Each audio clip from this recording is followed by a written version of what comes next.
נתת לזמן לקרות, כי לא הכרת משהו אחר.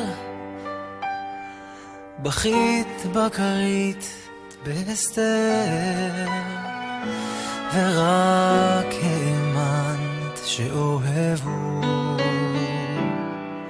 וכל אותה תקופה הבאת על עצמך הסברים, חשבת זה דבר שעוברים, ואחר כך יהיה לנו טוב.